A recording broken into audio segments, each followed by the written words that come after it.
أعوذ بالله من الشيطان الرجيم بسم الله الرحمن الرحيم الحمد لله والصلاة والسلام على رسول الله وعلى آله وصحبه ومن والاه أما بعد.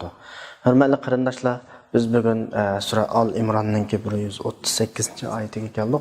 İlgirki ayetlerde Allah Subhanahu wa Ta'ala Badr urushi, Uhud urushi qatorliqlardan bizga bu ibrat va savoqlarni bayon qilib ilgirki ummatlarning ahvolini bizning oldimizga tashlab bu haqda o'ylanib baqishga chaqirish orqali hayotda qandoq yo'l tutish kerak ekanligini bizga eskartgandan keyin hamda ma oyatda biroz bizga nisbatan bir tahdid shakllik deb tushunsakmi bo'ladigan ogohlantirish eskartma shaklda bayon deb tushunsakmi bo'ladigan bir oyat bilan bizning diqqatimizni tortyotdi. Davatuda estaizu billah.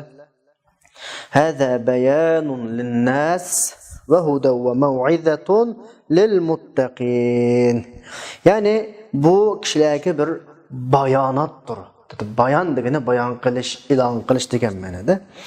Ve muttaqillar uchun to'g'ri yo'lga yetaklash va vaznasiyatdir. Endi bilasizlar bayonat adat normalda bir cho'ng bir voqeadan birisi yuz bersa, masalan, bir inqilob yuz bersa, bir o'zgarish yuz bersa, tunjulib e'lon qilinadigan narsa bayonat. Bu bayonat uchun hamma odam to'rt ko'z bilan kutadi bayonatni va quloqlarini ding tutib anlaydı bu insanların oturustiki mesele. Allah Subhanahu wa Ta'ala bizge şu şekilde yani bizlere işte öz ara aqlimiz emasmi? Şu şekilde bizge mana dünya hayatıga, yani dünyadaki insanlarınki hayatıga prensip şekilde, hayatının yollarının bayanı şekilde sizlerge deydigan bayanatım bu dep bizni qanday qıvatıdı, eskertivatıdı. Bu bir nokta. İkincisi, men sizni bikağı cazalamayma deydi. Tuyuqsuz cazalamayma. Sizlarga bütün deydigan gapning hammini deb bo'ldim. Badr misal elinde, Uhud misal elinde, ilgirki ummatlarning ahvoliga sizlarga qarab baqinglar deydigan bir yerga keldik, qarashinglar kerak. Mana hada bayanun linnas deydiganning birini deb bo'ldik. Ko'rsatadigan yo'lni birini ko'rsatib bo'ldik. Mana endi qolgani sizlarga qoldi. Endi jazolansanlar bu o'zingizning ishi. Endi xato yo'l minib g'azab kuchirsanlar bu o'zingizninki qilgan ishi tufaylidan bo'ladi degandek bir eskartish bo'lishi mumkin. Oyatdagi huda biz jiq deb ketaylik, hidoyat deb tarjima qilamiz buni. Ammo hidoyat ikki xil bo'ladi. Birisi yetaklama hidoyat, yana birisi yordam hidoyati. Ya'ni ma'lum bir yo'lga qana qilish, boshlash. Aynisining ma'nodagining avi sen ayachanmang deb uyaliqi ijtimoiy o'zaro insonlar o'tirishdagi ishlarni keltirsak, masalan bir nima sizning qiladigan ishingiz maoshni mayadni boshlab mayoq chiqilasiz, undan keyin ayaga borasiz, undan keyin ishni qilasiz desam, boshqalarni bir ishga boshlab qo'ygan bo'laman. Endi Alloh insonni hayotdagi ma'nodigan yo'l prinsiplarini bu shaklda bizga bayon qilyotdi va mau'iza vaznasiyat degan ma'noda yaxshiliklar bilan bizni qana qilib xo'sh bishorat berib uchrab qoladigan yomon oqibatlardan eskartib turib ma yo'lda joyida mingishqa bizga ta'limot berish mau'iza bo'ladi. Diqqat qilsak, yuqoridagi umumiy ahvollarning hammasi bizga shu Uhud urushi ichida yuz bergan ba'zi hodisalar soğumagan qiziq batini kishilar o'tirishdagi so'z temisidan chiqib ketmagan bir holat turib bizga qanday qilyotdi, kelyotdi. Bilamiz endi hozir biz anglayotgan kishilar Uhud urushini yiroqda turib yoki kelgusi zamonda turib o'tib ketgan urushni anglayotimiz. Uhud urushining ichiga xuddi o'zimiz shu urushda ba holatdagidek kiralasak, o'zimizni Uhud jang maydonlarida tasvirlayalasak, bizning qarindishimiz o'lib ketdi Uhud urushida. Do'stim yaralandi. Birisining qo'li yo'q, birisining puti yo'q. Men yarlandim. Mashtaq bir kayfiyatga kelsak va buning sababi nima uchun mushu holga tushdik? Uhud urushining dastlabki vaqti g'alaba bilan qana qilinganti, boshlanganti. Mushlarning hammasi kallamizdan ketmagan. So'zimiz shu, o'ttasak, qopsak deyishadigan Suhbat temisi shu. Daxil zihnimizdan ketmagan bir qiziq holatda Alloh subhanahu va taolo bizga shu fursatdan foydalanib dars savoqlarni beryapti. Ahvoli shu deb ko'rsatdi. Ilgirki darslarda bu haqda jiq so'zladik. Endi ahvol ashta bo'lgan ekan qarindoshlar. Ahvol qanday ekan? Alloh subhanahu va taolaning yo'lida kurash qilayotganlar haqiqatning askari bo'lgan ekan.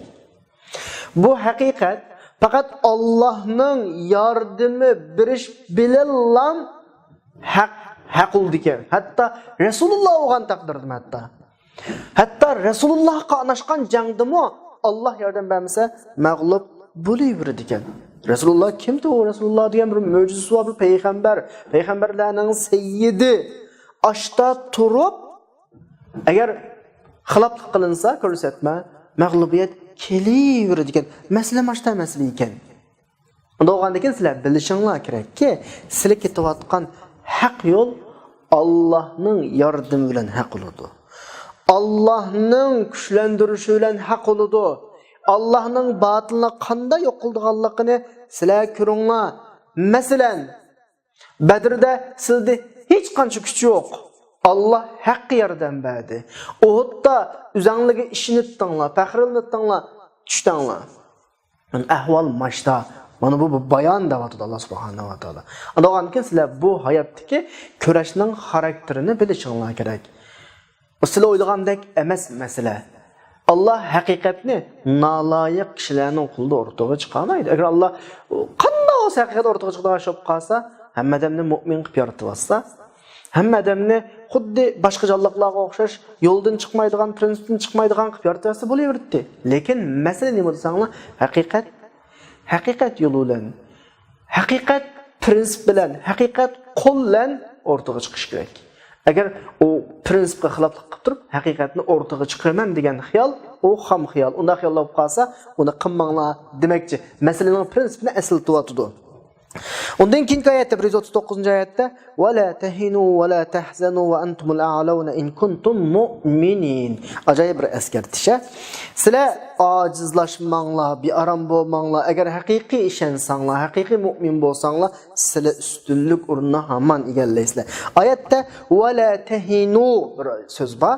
Va la tahzanu va la tahinu, yani insonning alaqa jismoniy tarafidagi ojizlik masalalari ko'z tutilishi mumkin. Ya'ni jangda yaralanasizlar, shahid bo'lasizlar. Ammo bu sizlarni ojizlashtirmasin. Chidamamizdan o'rningga deyapti. Sizlar mustahkam turinglar deyapti. Hatto Rasululloh shu vaqtida bir taqib chiqamidi masalan bir do'nga. Sahobalardan birisi Talhat ibn Ubaydulloh Rasulullohni julab qana qildi, chiqadi. Va la tahinu degani har qancha o'p ketsa, mo'riga tirab turib, bu yo'lda o'zingning kuchli holatni qana qilasizlar, saqlaysizlar. Chunki sen mu'min, buni o'ylashing kerak deyapti. Alloh subhanahu va taolo sen bir mu'min bo'lib sifating bilan batilning o'tirini hargiz qo'yatmaydi. Batilni hargiz sana ega qilmaydi. Chunki sen haqning yordamchisisan. Haq Allohdan. Alloh subhanahu va taolo o'zining payg'ambarini va bu yo'lda manganlarni aslo dushmanga tutib bermaydi. Shunga mustahkam turish kerak. Kuchli holatda qanday qilishga turish kerak. Har qancha o'p ketsa. Va la tahzanuki bearam bo'lmanglar. Nimaga bearam bo'lmanglar? Nurg'un odamlar o'lib ketdi. Nurg'un odamlar shahid bo'ldi. 75 odam shahid bo'ldi Uhudda. 5i muhojir, 70i ansarlardan. Bu haqiqatan odamga ig'ir keladigan ish. Rasululloh shahidlarga qattiq ichi pushdi Rasulullohninki. Hamza radhiyallohu anhuning o'ldirilganiga ochiqlandi. Hamza radhiyallohu anhu o'ldirilgandek menga musibat kelmas. Buningdan ig'ir kun yo'q, buningdan ochiq kun yo'q. Hatto endi boshqa bir bundan boshqa bir gapida agar Qurayshni tutib qolsam, bir mazmuna men Hamzaning o'rniga 30 odamni Hamzani qilgan o'xshash qilib dedi. Hamzaning alaqa a'zolarini kesib nima qilayotgan emas, men o'ltirgandan boshqa. Bu qadar ochiq bo'ldi. Alloh subhanahu va taolo nima dedi shunga qarta? Va la tahzanu. Yaram bo'lmanglar deyapti. To'g'ri. O'ltirilish haqiqatan ig'ir ish. Jon qirildi masalan. Ammo maslik Allohning inoq olsinki, bularning ne ketkinga qarashing keraksan. Qilib qolganlarning nada qilib qolganligiga qarashing kerak. Bilishing kerakki, ketganlar Allohning qishidagi hayotga ketdi. U hayot bu hayotga o'xshamaydi. Bu hayotimizning bir o'lchami bor. U hayotning bir o'lchami bor. Biz ma hayotni hayot ma hayotga selishtirsak asla va asla bo'lmaydi. Agar sen shu nuqtaga haqiqiy ko'z bilan qariy olsang, amaliyotda ketganga yaxshi o'nga nisbatan dunyodan oxirat yaxshi o'nga nisbatan nimda bearam bo'lsa unga xushal bo'lishing kerak. Chunki u maqsadiga sendan burun qisqa bir musofirlar yetdi. Robbining qishig'i ketdi, Robbining rahmatiga ketdi. Endi biz masalani dunyoviy o'lcham bilan, dunyoviy nishon tuyg'usi bilan tafsir qilsak, tushundirsak, u boshqa. Agar biz cho'ng nuqtani tushunsak, ketganlar amaliyotda foydani olganlar. Masalan, deyli bir shaharga bormoqchi, o'ylagan maqsad. Agar davarimiz rost bo'lsa, ba'zilar minib boradi manchi kunda, ba'zilar mashinada boradi manchi soatda, ba'zilar aeroplanda boradi necha minutda. Oxiratki bizning nishon qilgan jannat, bizning nishon manzilimiz bo'lib qolsa, ba'zilarimiz dunyoda uzun yashagandan keyin boramiz. Xuddi men bir shaharga borgan odamga o'xshash. Ba'zilarimiz tezroq boramiz. Hatto ba'zilarimiz Allohning rahmati bilan xuddi aeroplanda bir shaharga necha minut borgandeklar tez jannatga borgan bo'ladi. Bu nuqtadan tushunsak, amaliyotda ketganlarga nisbatan g'am qilish, ichimizni og'ritish emas, xushal bo'ladi hayotda. Onun üstüge unda şekilde ketişimi xalqan adamga nasib bulavermaydi. Sen men ashta şekilde şehit olumen dep mu qana qılanmaysa şehit bulanmaysa sen. Şehit oldu o. Ameliyatda efsunlarlık bir ahval var. Allah onu tallaptı şehitlikке. Men qapdı men. Men emdi tirişay. Allah men arqalıq uzun diniga yardım berişi mümkün. Yoki şu yolda meni anınga o'xshash ketishim mumkin. Buna büyük bir g'oya ko'z oldimizda cho'qqin bo'lish kerak qarindoshlar. Shunga Rasululloh Badrda o'zining tuqqanlarini oldiga chiqqan. Badrdagi dastlabki do'yilg'a tushgan vaqtda yakka o'zining tuqqanlari, masalan Hamza radhiyallohu anhu, Ali radhiyallohu ma haqiqiy muhabbat. Biz dunyoviy insonchilikning tar muhabbatida o'lib ketmasdi, yaralanmasdi deb o'zimizning tuqqanlarini keynimizga olamiz. Mudofiyaga olamiz avval. Garanti qilib bo'lgandan keyin ana ish qilamiz. Yo'q, haqiqiy muhabbat Rasulullohninki Badrda qilganga o'xshash bo'ladi. Ali radhiyallohu anhu jiyani masalan, Hamza radhiyallohu anhu tag'isi bularni dastlabki urushga chiqardi. Ya'ni do'yilga chiqardi-da. Bu nuqtada asli bir aram bo'lmaslik kerak. Bu bir ma'no. Yana bir ma'no bir aram bo'lmang degandan.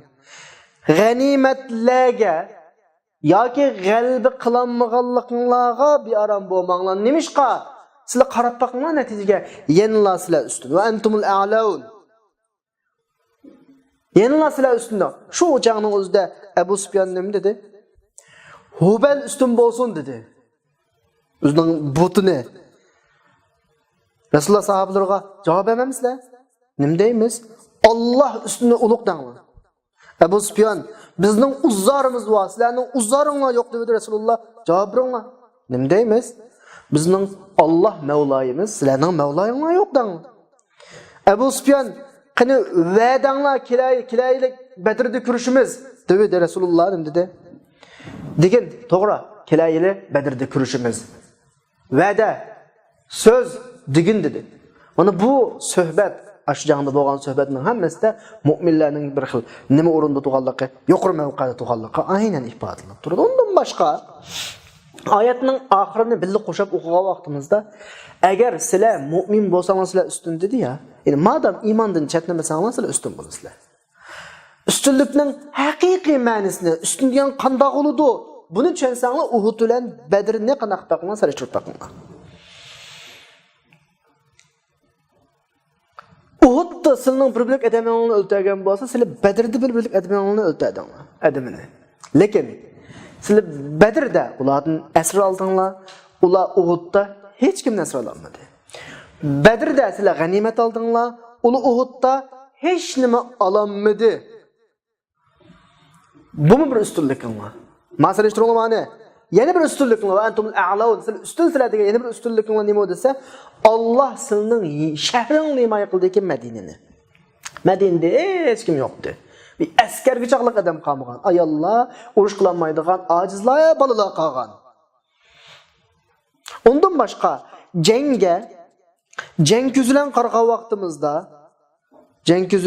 vaqtimizda Uhud ve Bedir'deki urush natijasi qarg'an vaqtimizda oyatning oxiridagi bir mazmun diqqatimizni tortdi. Agar sizlar haqiqiy mu'min bo'lsanglar, qaranglar. Bedir'da Allah qo'ygan haqiqiy ishonchingizdan o'rtaga chiqdinglar, yangdinglar. Uhudda sizlar qoida prinsipga xiloflik qildinglar, ahvol bo'ldi. Shunga üstünlükning sharti in kuntum mu'minin. Allohga nima ishlatsan, haqiqiy iymon etsanglar. Mana bir shart bor. Yani xuddi bu Uhudning dastlabki vaqtida musulmonlar g'alaba qilgandek bir ko'rinish olgan emasmi? Bu vaqtda g'alaba qilgandinglar, xiloflik qilibdinglar, darhol g'alaba mag'lubiyatga o'zgardi. Ya'ni in kuntum mu'minin. Agar sizlar haqiqiy iymon etsanglar, masala mu'minlarning ustunlik masalasi mu'minlarning iymoni va prinsipga amal qilishiga bog'liq. Undan boshqa ustunlik masalasini yana mulohaza qilmoqchi bo'lsanglar, jang maydoniga qarab boqinglar. Uhud'da urush tugagandan keyin jang maydonida kim qoldi? Quraysh qoldimi, sizlar qoldinglarmi? Sizlar qoldinglar. Agar g'alaba qildi deb mutlaq g'alaba qildi deyilsa, g'alaba qiluvchi urush maydonini kontrol qiladi, urush maydonida qoladi. Halbuki Uhud'da ular ketdi, sizlar qolib qoldinglar. Ular ne ketdi? Acaba urushda g'alaba qilgandan keyin Madinani besöyle uchun bordimi? Yo'q. Madina tarafiga Muhammad albuki Madinani qo'g'dog'idek odam yo'qdi. Haqiqiy qalbi qilgan bo'lsa, Madinaga mang'atdi. Lekin Madinaga mang'masdan Makka tarafiga qarab mangdi. Ya'ni o'zining shahriga mangdiki, mag'lub bo'lib qochdi. Undan keyinchi nima ish bo'ldi? Ya'ni ustunlikning ifodalaridan birisi Rasululloh bir e'lon chiqardi. Dushmanni qo'g'laymiz. Bu kuchga o'stish ma'nosi, kuchga o'stish. Yani bu yerdeki musibet yoki mag'lubiyat deb qaralayotgan ish mu'minlarni dushmanning keynidan qo'g'lashdan chekintirmadi. Aminat Rasululloh chiqdi. Kim bilan chiqdi? Madinadan zapas qo'shin, yordamchi qo'shin akeldimi? Yo'q. Jangga qatnashganlar bilan chiqdi. Rasululloh shu vaqtda ilayya ya ibadalloh degan bir nidosi bor, go'zal nidosi. Ha, mening qashamga kelinglar, shundan. Jangga qatnashgan yetdiz. Nurg'unlar yerda uloqliq 75 shahid oldu. Hamza Mubab, Mus'ab Umayr, nurg'un sahobalar va 5 muhojirlardan 70 ansarlardan. Rasululloh ma'lub ketganlarning o'rniga Madinadan yordamchi qo'shin olay demedi. Balki jangga qatnashgan kishilardan Qurayshni qo'g'lab qana qildi, mangdi. Hatta shu yerda holati bilan berishni to'g'ri turaslanishqa, jangga qatnashganlarning kuch qudratining tahi tugimiganligini, uning yuqurligini, yuqur o'rinda ekanligini dushmanga qana qilish ko'rsatish. Jangga qatnashmaganlardan bu qatimqi qo'g'lash harakatiga faqat bir odamlam qatnashqili qo'ydi. Jabr ibn Abdullah radhiyallohu anhu. Jabr ibn Abdullah radhiyallohu anhu Uhudga qatnashmagan. Nima ishqa? Dadasi qatnashgan Uhudga. Dadasi Jabr radhiyallohu anhuni 7-8 qizi vardı. Ma ayollar ersiz muhafizasiz qolmasin, men qatnashay, sen ma sing'illaringga qara deb topshirgan bo'lg'achqa Rasululloh ruxsat bergan. Shuni bilan qilib qolgan, Rasulullohning ruxsati bilan Uhuddan qilib qolgan. Mushu sahaba dadasi shahid bo'lgandan keyin, undan keyin Rasululloh bilan birga avvalning keyindan qo'g'lab qana qildi, chiqdi. Hamraul Asad dediği yağıca berip tudashadi. Bu arlıqda manda bir ahvallarlıq, yani Resulullah'ın bir məxfiyyətçilik üsbüdə müşriklərdən birisi Resulullah'ın qaşığı kelib, bu boğan ahvallar özünün etinğanlıqıdak bir ahvalını sözləb, ondan ki Əbu Süfyan'ın qaşığı vardı. Şu vaxtda Əbu Süfyan'la özününki eğizdə qəlbə qıldıq desimi əməliyyətdə məğlub boğandak bir xil ahvalını his qılıb, cıqışqılanmadı çox. Toxtab dura, əmdə təxbiriyə gəldik, başqadan bir bunu tüp yıldızını qurutub yoki Madinani hücum qilib degandek bir xil o'y fikrlar bilan keyiniga qaytishni o'ylayotgan vaqti. Shu vaqtda heliqi kishi Abu Sufyonga Ebu Süfyan'dan Qashqoadi Rasululloh bilan ko'rishib bo'lgandan keyin bu kishining ismi Ma'badul Huday deb qo'yamiz. Ebu Süfyan'dan Qashqoadiga Ebu Süfyan ahvolini so'radi. Qanday ahvol qana turdi degandan keyin Muhammad sallallohu alayhi vasallam yana nurg'un ashoblarini, sahobalarni ilib sizlarni qo'g'lab meng'avatdi. Qo'shin bek zo'r qo'shin, sani bek jiqgan degandan keyin Abu Süfyanlar sözlü bo'lsin-mi, namda bo'lsin-mi, g'alba ilogan bu qatam qilib, namdagi g'albisni qo'ldan qochirib qo'yg'isi kelmay qochdi. Chunki qayta uchrashib, qayta tutishib, bir ig'izda bo'lsin-mi bir og'an bir g'albisi bo'tdi ya, bu g'albining ketib qolishidan ansirab ketib qoldi. Rasululloh shu vaqtda sahobalar bilan Hamroul Asad degan yerga borib 3 kun turdi. Hammasi ketib bo'laqliqamdi. Shundan keyin Rasululloh qaytib keldi. Ya'ni shu ahvollarning hammaga qarasak, amaliyotda, mohiyatda g'alba qilgan yana musulmonlar. Ya'ni qisqa bir takrorlasak, g'alba qilgan dushman bir yana tashlab ketmaydi. Turib yashadi. G'alba qilgan dushman asr oladi. G'alba qilgan dushman shaharni bosadi. Bularning birisi yo'q. Bular Uhud urushi qilgan ya'ni. Resulullah müddətdə ya da turan müddətdə ketdi. Keyinin qoğlab kelganligi kim o biz deyənmidi, qaçdı. Yəni bularning hammasi ularning məğlub bo'lganligining ifodasi. Ammo negizlik bir nokta oyatning oxiridagi shart qismi. Sizlar ustun, har zaman ustun, haqiqat har zaman ustun in kuntum mu'minin. Agar sizlar haqiqiy buningga ishonsanglar, haqiqiy iymonni ching tutsanglar, prinsipga amal qilsanglar, yo'ldan chetnamasanglar. Esinglar bo'lsin, qarindoshlar. Darsimiz vaqt munosib bilan oxirlashdi. Alloh subhanahu va taolo agar haqiqatni, g'albini o'rtaga olib chiqishlar maqsad qolgan bo'lsa, dunyoda musulmon kofir deb yoritib o'tolmaydi. Hamma musulmon qilasiz. Bu yerdagi masala musulmonlarning sabrini sinash, bardoshlik kuchini sinash, bu yo'ldagi rostchilikni sinash, eg'izdagi da'vosiga sodiq bo'lishni sinash. Mush sinovlar o'tgandan keyin g'alaba keladi. Chunki g'alaba birildi degan gap Allohning diniga vakolatchilik qildi degan gap bu. Allohning dinini tamsil qildi degan gap bu. Allohning kalomiga tamsilchilik qildi degan gap bu. Allah hergiz o'zining dinini, Allohning nomidan so'zlaydigan kishilarni naloyiq kishilardan aslo va aslo qana qilmaydi, tanlamaydi. Shu qarindoshlar, bu yerda biz o'zimizning musulmon bo'lganligini do'q qilsak bo'lmaydi. Va bizga yordam bermadi. Biz musulmon bo'lsak, nimishga yordam kelmaydi? Yo'q. Avval biz qurbonlik berishimiz kerak. Avval bedel төлüşümüz kerak. Davoyimizga sodiq bo'lish kerak. Ig'izdan chiqqanqa haqiqiy shaklda rostchilik bilan amal qilishimiz kerak. Prinsipda chang turishimiz kerak. Eson oldi bo'lsin. Shundan keyin g'alaba keladi. Shundan keyin biz ustun bo'lmasa tam eksiludiki har doim mashta xarliqda yashaymiz. Alloh subhanahu va taolo bizni shu o'zining diniga, davosiga sodiq kishilarning qatoridan qilsin va ustunlikni bizga ato qilsin. Va axiru da'vana alhamdulillahi robbil alamin.